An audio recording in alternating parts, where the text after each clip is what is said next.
Hi there, my name is Mrs. Profit and I work at Ars Payne Elementary, and I have been asked to share a little bit with you about what I have learned from podcasting.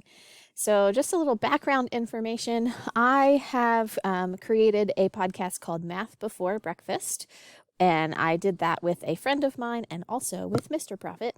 And sort of the background story of this is that my friend, Mrs. E, and I, we are both math teachers and we're also both runners. And we like to spend time in the morning running together before school.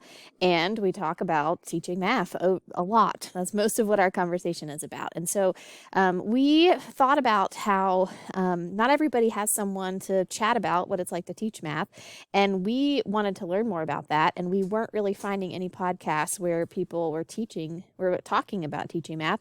So we decided to start one ourselves. And lucky for us, Mr. Profit was really interested in podcasting, liked to listen to podcasts, and he was willing to help us do it. So we kind of provided the ideas, and Mr. Profit had all the equipment and recorded it and helped us with the website and the graphics. And so yeah, we've been really lucky that we have someone to sort of produce it for us, and Mrs. E and I kind of create the content. And our podcasts are usually about an hour long.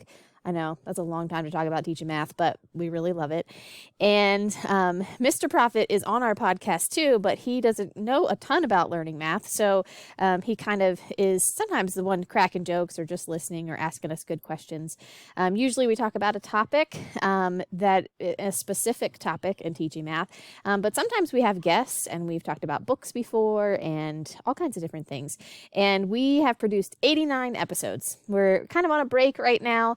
But yeah, we put 89 episodes out there and had many followers and listeners. So it's a pretty cool process. So we've been doing that for a couple years, and I wanted to share with you a couple of things that I've learned that I hope might be helpful as you start working on your own podcasts. So the first thing is, I think you got to listen to some.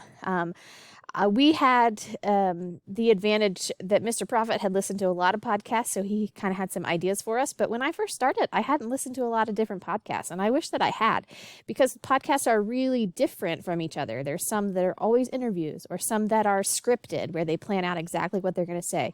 Some that don't have much plan at all. Some that have a lot of research that go into them. Some that have a ton of editing that go into them, like extra sound effects and stuff.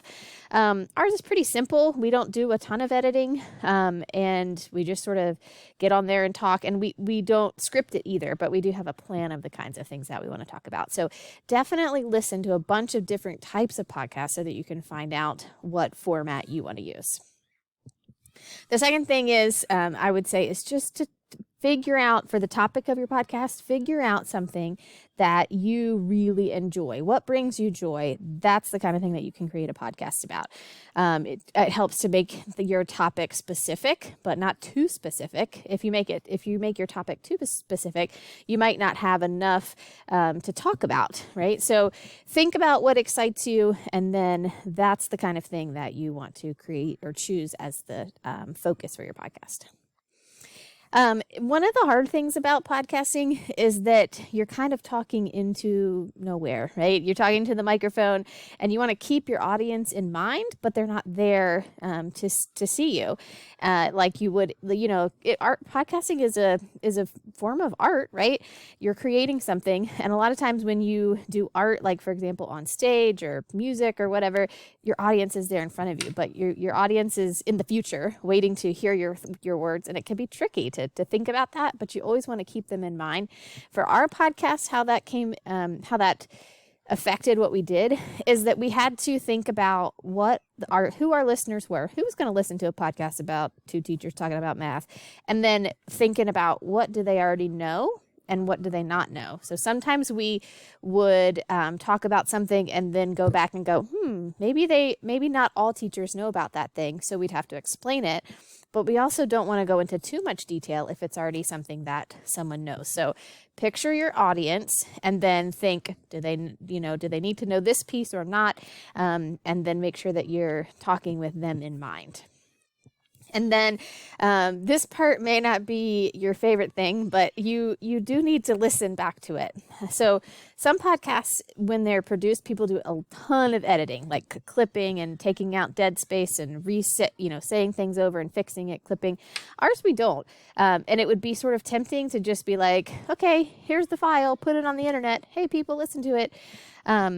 But you do need to go back and listen to it. Sometimes there are just technical mistakes or, we record in the basement. Sometimes you can hear the toilet flushing up above us. There are, reasons you want to listen to it before you put it on the internet for two reasons. One being you might find those mistakes. And two, I think that there's a lot to learn from listening to yourself and trying to be an objective listener. I said a lot, or I repeated myself a lot, or I didn't give enough detail, or maybe even I said something wrong. We've had to do that before where we just said the wrong thing and have to like clip in, oh, we said this, but actually we meant blah, blah, blah. So, it might not be fun to listen to yourself. You might like cringe. Oh, I don't like how I sound, but it's an important part of creating a good product is listening back to yourself. And then this one's not a must, but I think it's cool. Some of my favorite podcasts have a really cool way to say goodbye. And I think that that's a fun thing for a podcast is to end it in the same way. So we end ours, we say, all right, well, see ya on a run. Cause we, talk about how we run together. Yep. See ya on a run. And that's our ending every time. One of my favorite podcasts ends, like one person says, be easy, y'all. And the other person says, peace. So, think of something that sounds like how you say goodbye and let that be the thing that you end your podcast with every time. So I am just super excited. And the next step is to create, plan it out, think about what you want to do and just go for it. Give it a go. We didn't have any experience when we started this either. And it was a little bit scary, but you'll take a couple steps in there, try it out, and you'll eventually have something that you really like and other people like to listen to too. So I can't wait to hear. I hope that you will share your podcast with me so that I can listen, and it's going to be great.